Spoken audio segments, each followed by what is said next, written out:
ఇప్పుడు మీరు వింటున్న కథ పేరు గజ ఈతగాడు. చాలా ఏళ్ల క్రితం పశ్చిమ సముద్ర తీరాన కేరళ రాజ్యానికి చెందిన ఒక దీవి లక్కదీవులకు కొంచెం దూరంలో ఉండేది. అది చాలా వరకు రాతిమయంగా ఉండటం చేత అక్కడ వ్యవసాయానికి ఇతర వృత్తులకు అవకాశం ఉండేది కాదు.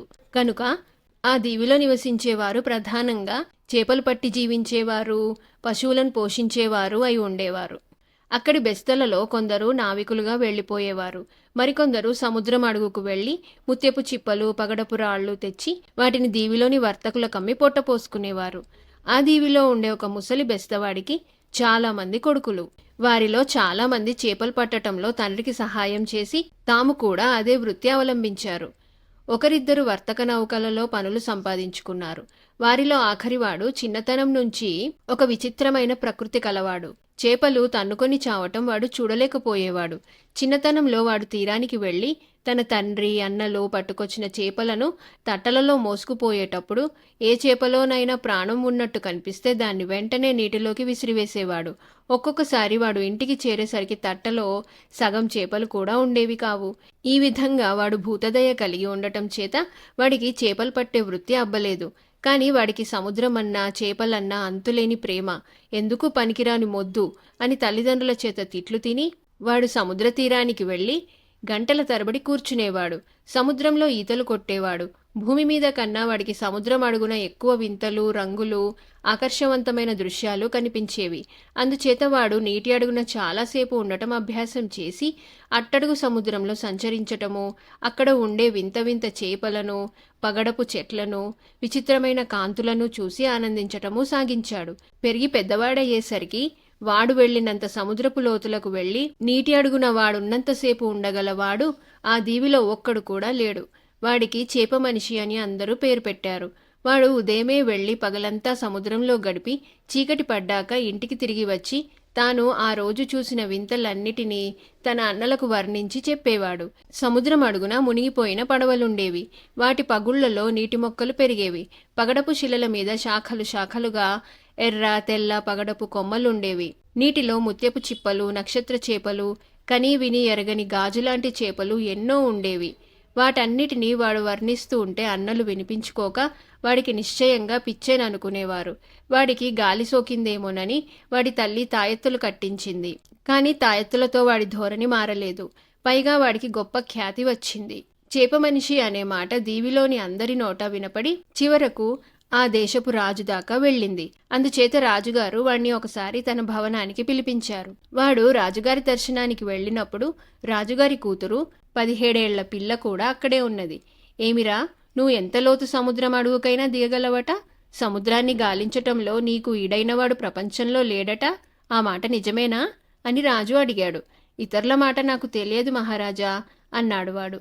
నీ శక్తి చూస్తాం అంటూ రాజుగారు అప్పటికప్పుడే తన విహార నౌకలో తన కుమార్తెతో పాటు వాణ్ణి కూడా ఎక్కించుకొని సముద్ర మధ్యానికి నౌకను నడిపించి ఒక బంగారు పాత్రను సముద్రంలో గిరవాటు వేసి దాన్ని తీసుకురా అన్నాడు. వాడు సముద్రంలో మునిగి అడుగుకు చేరి బంగారు పాత్రను తీసుకుంటూ అక్కడే ఉన్న పగడపు కొమ్మ ఒకటి విరిచి పైకి వచ్చాడు.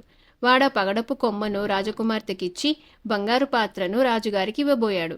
అది నీవే ఉంచుకో, ఇంతకన్నా కష్టమైన పని చెప్తాను, చేస్తావా అన్నారు రాజుగారు. చెప్పండి, చేతనైతే చేస్తాను అన్నాడు వాడు. నీవీ దీవి చుట్టూ ఉన్న సముద్రం దిగువ భాగమంతా తిరిగి అక్కడి విశేషాలు నాకు చెప్పాలి అన్నాడు రాజు. చాలా దూరం అన్నాడు వాడు. నాకు తెలుసు, నీకు కావలసినంత వ్యవధి తీసుకో, అవసరమైనప్పుడు విశ్రాంతి కూడా తీసుకో. కాని దీవిని చుట్టి అక్కడి విశేషాలు తెలుసుకోకుండా మాత్రం నా దగ్గరికి తిరిగి రాకు అన్నాడు రాజు. అయితే ఇక్కడే ఉండండి అని వాడు రాజకుమార్తె కేసి చూసి సముద్రంలో మునిగాడు. వాడు తిరిగి రావటానికి 3 మాసాలు పట్టింది.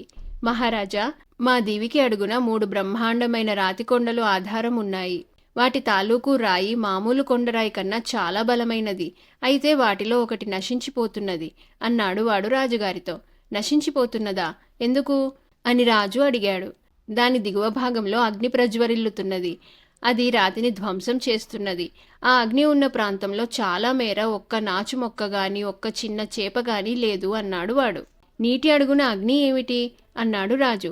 మహారాజా, అది మామూలు అగ్ని కాదు, అది బడబాగ్ని. నీరు దాన్ని చల్లార్చలేదు అన్నాడు వాడు. బడబాగ్ని అనే మాట విన్నాను గాని ఎన్నడూ చూడలేదు. కొంచెం అగ్ని తెచ్చి చూపించు అన్నాడు రాజు. అగ్నిని తీసుకురావటం ఎలా మహారాజా అన్నాడు వాడు. నేనేం చెప్పగలను, అది నీకే తెలియాలి అన్నాడు రాజు. వాడు మళ్లీ సముద్రం అడుగుకు వెళ్ళాడు. అగ్నిని సమీపించటానికి వాడు విశ్వ ప్రయత్నాలు చేశాడు. చేతులు, కాళ్ళు, పళ్ళు కాలాయి. వాడు కాలిన శరీరంతో విహార నౌక వద్దకు తిరిగి వచ్చి, అగ్నిని తీసుకురావటం నాకు సాధ్యం కాలేదు మహారాజా, ఇదిగో దాన్ని సాక్ష్యం అంటూ తన చేతులు, కాళ్ళు ఆయనకు చూపాడు. ఇప్పుడు నీ మాట నమ్మగలను. నీవు నిజంగా అపూర్వమైన ఈతగాడివే అన్నాడు రాజు. ఈసారి అగ్నిని చాలా దగ్గరగా చూశాను మహారాజా. అది ఒక కొండను చాలా భాగం తినేసింది. దీవికి త్వరలోనే గొప్ప ప్రమాదం రానున్నదని నా నమ్మకం అన్నాడు వాడు. రాజుగారు వాడి మాట మీద నమ్మకం ఉంచి ఆ దీవిలో ఉండే వారందరినీ దీవి వదిలి రావాల్సిందని ఉత్తర్వు చేశాడు. వారికి నివాసయోగ్య ప్రదేశాలు ఏర్పాటు చేశారు. దీవిని మనుషులు, పశువులు విడిచిపెట్టిపోయిన కొద్ది రోజులకే ఆ దీవి మీద భయంకరమైన భూకంపాలు కలిగి 1 మాసం రోజుల లోపల దానిలో ఒక్కొక్క భాగమే సముద్ర జలంలోకి ఒరిగిపోయింది. రాజు చేప మనిషిని పిలిపించి, నీ ప్రజ్ఞ వల్ల అనేక వేల మంది ప్రాణాలు దక్కాయి. ఏమి బహుమతి కోరుకుంటావో కోరుకో అన్నాడు. వాడు రాజకుమార్తె కేసి చూసి జవాబు చెప్పలేదు. తన కూతురి అభిప్రాయం అదివరకే తెలుసుకుని ఉన్న రాజు వాడికి ఆమెనిచ్చి పెళ్లి చేసి తన వద్దనే ఉంచుకున్నాడు.